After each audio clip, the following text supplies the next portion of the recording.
軍艦島の桟橋が見えてきたね。今日は波が静かでよかったね。台風が来たりすると、島のてっぺんまで波しぶきが届くんでしょ。向こう側、西側が東シナ海で、外洋の波が直撃するからね。それで、こっちの東側に桟橋があるんだな。しかし、建物は西側ばっかりじゃないかい。東側が炭鉱で、西側が居住区域だったんだよ。一番海べりのアパートは防潮棟といって、波よけも兼ねてたんだな。そんなところに住まわせられたら、たまったもんじゃないな。それでも戦後は、労働環境が劇的に良くなったから、末期には天国だったっていう人も多かったって。へえ。でも、戦時中は、朝鮮人や中国人を強制的に働かせて、ひどい目に遭わせたんでしょ。そうだよ。政府は未だに否定しようとして、ユネスコから約束違反を何度も強くクレームされてるけど、鉱山の持ち主だった三菱マテリアルが、中国人については事実を認めて謝罪してるんだよね。なんだい、結論出たようなもんじゃないか。中国人だけひどい目に遭わせて、朝鮮人は優遇しましたとでも言ってんのかな。今回は、そこら辺はっきりさせよう。まず、軍艦島がどんなところか、ざっくりおさらいね。軍艦島は、正式には、羽島という、長さ500メートル弱、幅が最大160メートルくらいの、細長い島である。2.5 キロ北東にある高島とともに、三菱工業が経営する炭鉱の島であった。長崎市の中心から直線距離で18キロ南西にあり、九州本島の一番近いところから4キロほど離れている。西側が東シナ海に面しており、波が荒く、泳いで脱出することは極めて難しい。ということは、労務者を閉じ込めるのも簡単だったわけだ。そうね。一番近い、隣の高島に逃げても、そこも同じ三菱の炭鉱だったんだね。羽島の炭鉱は、三菱工業、高島炭鉱の一部門だったんだよ。だから、統計のデータも、高島炭鉱と一緒になってることが多いんだわ。高島炭鉱のデータに、軍艦島の数字が入ってるんだな。これは要注意だ。高島炭鉱の生産高は、1944年に国内炭鉱で20位。労務者の数は41年に4350人。うち、羽島港は1850人で、約4割だった。高島と羽島は似たような規模だったんだな。超ざっくりね。で、羽島で働いてた人のうち、職員は1割以下で、当時は労務者と言われていた工員、肉体労働者の人が9割以上。これに家族が加わって、こんな感じの人口構成だったのね。職員って、ホワイトカラーかな。職員の家族は平均3人いたのに、労務者の家族は労務者本人より少なかったんだね。労務者は独身が多かったんだな。これは軍艦島のプラモデルに色を塗ったものだけど、黄色が工員、紫が職員、青が公務員のアパート。てっぺんしか塗ってない建物は戦後できたところ。工員、つまり労務者のアパートは職員ときっちり分けられてたんだよ。おいおい、1割もいない職員が建物は随分取ってないかい。しかも、職員のアパートは高いところにあって、工員のアパートが波よけになってたんだな。えぐいねえ。露骨に格差社会じゃないの。同じ工員、労務者でも、独身や勤続年数が短い人は、日当たりが悪くて波をかぶる下の階に入れられたのね。似たような境遇の人が同じ階に集まりそうだね。独身の工員は、戦後しばらく経っても、6畳の部屋に5、6人雑魚寝みたいな感じだったんだわ。そりゃまた随分だね。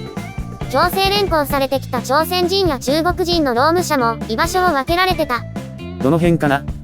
まず、戦後にできた建物を取れるだけ取ってみるね。結構ガランとしたね。その代わり、木造の建物とかがぎっしり並んでたよ。で、中国人労務者が入れられたのはオレンジ色の場所にあった建物。一番端っこか。隔離された感じかな。一方、朝鮮人労務者は反対側の66号棟と、その隣にあった合宿所。それに、このくし形のアパートの一番下、半地下のところ。半地下か。日当たりはあったのかな。いやいや。この模型で見てよ。見ると崖に囲まれた穴の底だよ。何も言えない。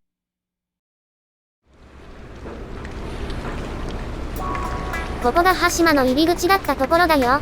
右側の堤防が崩れちゃってるね。労務者はこの門を一度入ると二度と出られないって言われて、恐れられてたんだよ。出られないって、労務者を監禁して働かせてたわけ？最初に酒と遊びで借金作らせて、会社の売店からツケで買い物させて、借金がどんどん膨れ上がるように仕向けたんだよ。で、全額返済するまで島から出さなかったのね。奨学金の借金で地獄に落とす感じかな。昭和の初め頃までは納屋制度があって、労務者は納屋に所属してたんだよ。給料も納屋を通じて払われたから、中抜きとか色々あってね。給料の代わりに金額を書いた紙切れもらうやつかな。借金と、時には暴力も使った悪性で、労務者は支配されてたんだな。戦後高島にできた労働組合の文書を紹介するよ。読む人は画面を止めて読んでね。なるほど、今の話と合ってるね。鹿島は離れ小島だから閉じ込めるのが簡単だし、実情が外に漏れにくくて圧政もやりやすかったろうね。戦争に負けて基本的人権が保障される前の話だし、そこに朝鮮や中国から労務者を連れてきたんだな。全国の炭鉱で起きたことが鹿島でも起きたよ。鹿島は例外じゃないってことだね。まずは会社側の言い分を聞いてみよう。戦時中は国家の要請に基づいて増産のために合理的な限度を無視して最短を強行せざるを得ず、設備は荒廃した。食料事情が悪くなって働く意欲も低くなり、資材も手に入らず生産高は落ちた。生産割当の達成を急ぐあまり、やるべきことをやらずに乱屈した。無理やり増産を続けてきたので、炭鉱自体の疲労が目立ち始めた。戦争のために国が無茶ぶりして炭鉱に無理をかけてかえってダメにしたという話かな。高島と羽島の生産高はこんな感じだったんだわ。下の茶色の棒が羽島。ここがアジア太平洋戦争をやってた期間で、朝鮮人労務者を動員したのはこの期間だよ。41年以降、落ち続けたんだね。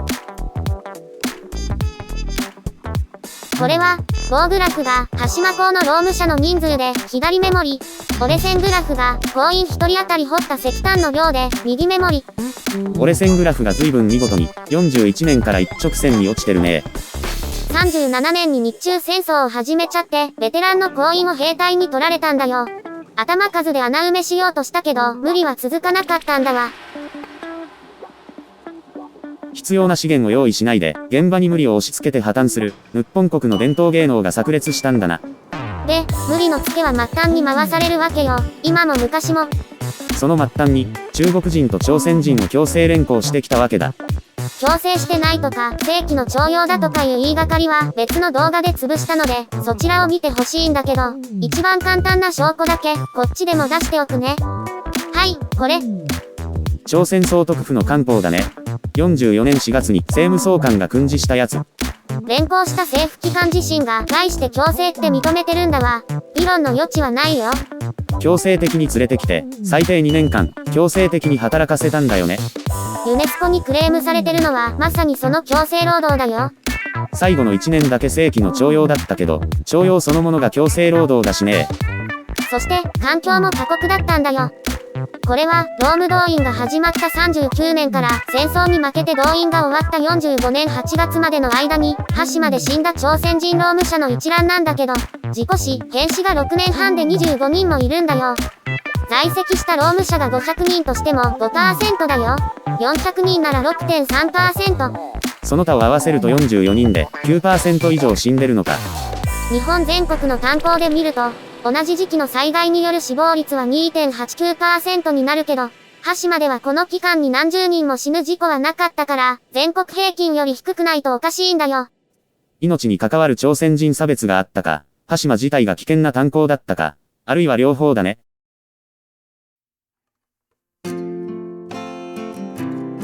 まあ、その前に、戦前は日本の炭鉱全体がひどかったんだけどね。確かに、100人中3人近くも7年で事故死したらたまらないね。怪我や病気も含めた死傷病率で見ると、朝鮮人労務者は1月で 11%、高島炭鉱に限れば 16% いった月もあるんだわ。高島もひどいけど、全国的にひどいな。だから、差別があったかどうかに関係なく、ひどい環境で強制労働させたことだけでアウトだと思うよ。それはそうだけど、差別待遇があったかどうかも確かめたいな。日本人と朝鮮人の労務環境全体を比較できる人事勤労部門の証言者は、私が調べた限り、この人だけなんだけど。73年の記事だね。当時は外勤係って呼んでたのか。少なくとも食事の差別はあったわけだ。それから、羽島だけのデータは見当たらないけど、日本全体の傾向として、朝鮮人労務者は日本人よりもたくさん危険な場所に配置されてたんだな。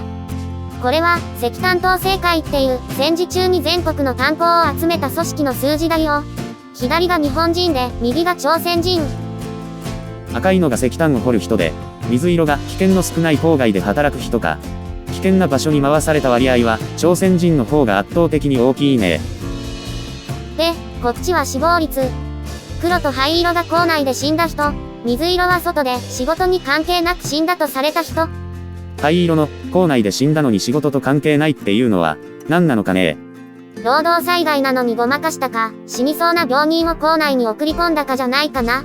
ひどいな。そうすると、さっきの羽島の事故死も、本当はもっと多かったかもしれないんだな。それはわからないけど、日本の炭鉱全体がこういう状況で、その一つが羽島だったんだよ。戦時労務動員で日本に送られた朝鮮人は6年間で延べ72万人。そのうち炭鉱が34万人だったのね。で、高島炭鉱に動員されてたのは最大1900人、終戦時が1300人。この他に、動員でない日本居住者が100人ちょっと。日本居住者って？すでに日本に住んでて、日本で採用された人たち。あ、それは盲点だね。後で出てくるから覚えておいて。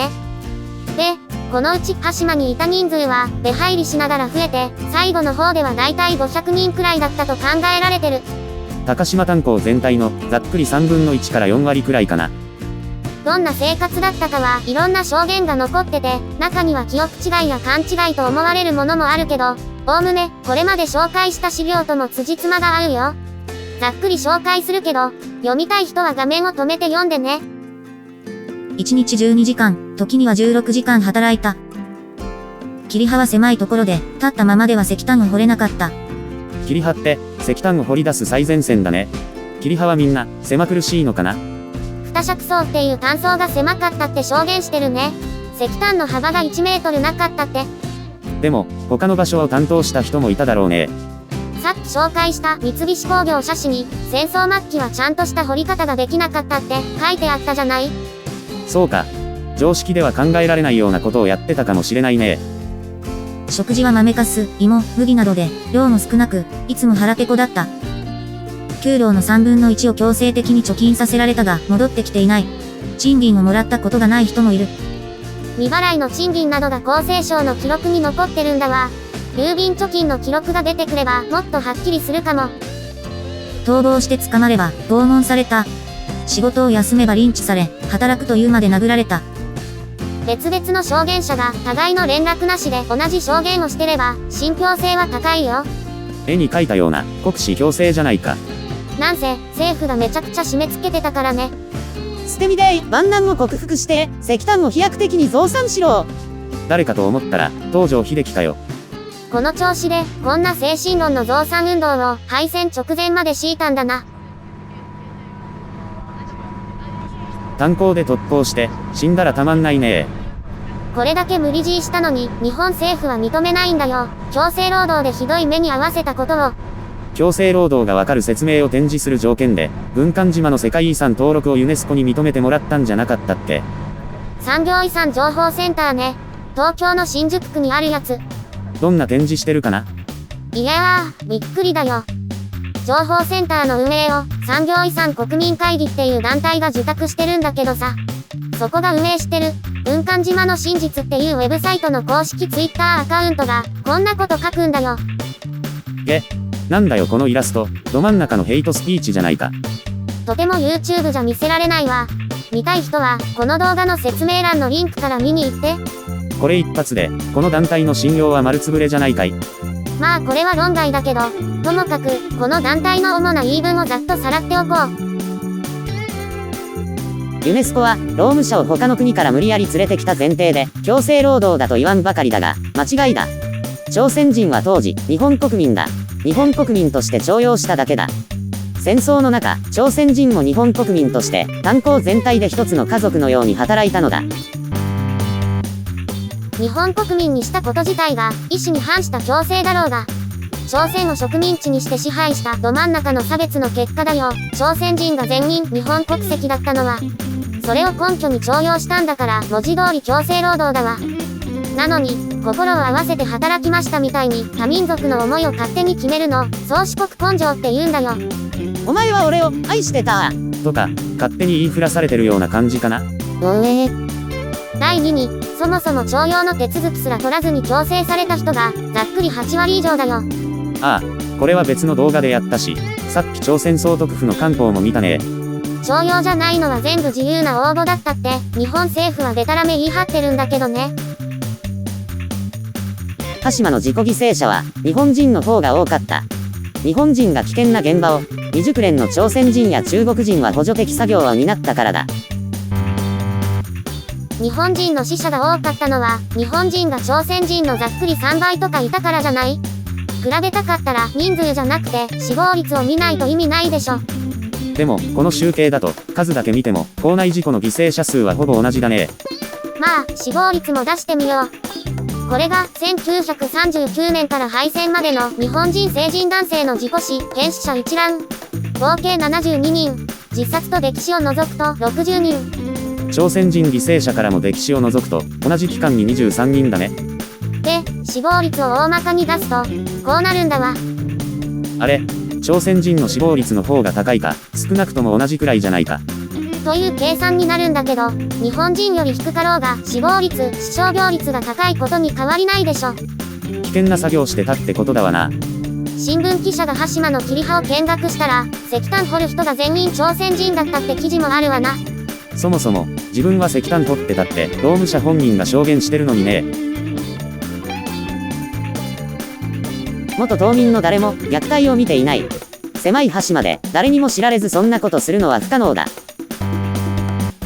日本人の元島民も同じような目にあったって証言してるじゃん。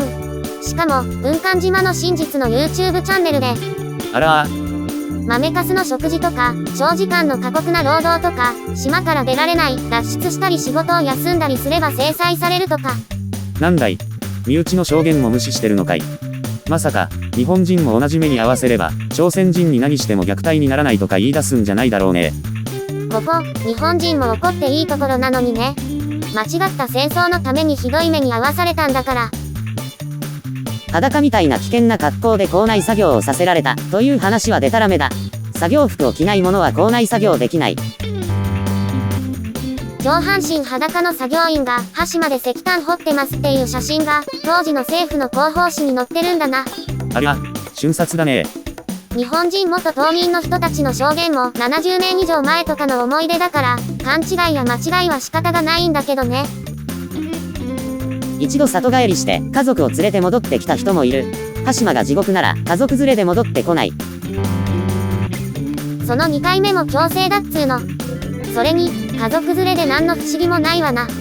家族まで強制労働させられるわけじゃないし、朝鮮の農村にいても、戦争末期には日本に米を取られて飯食えなかったんだから。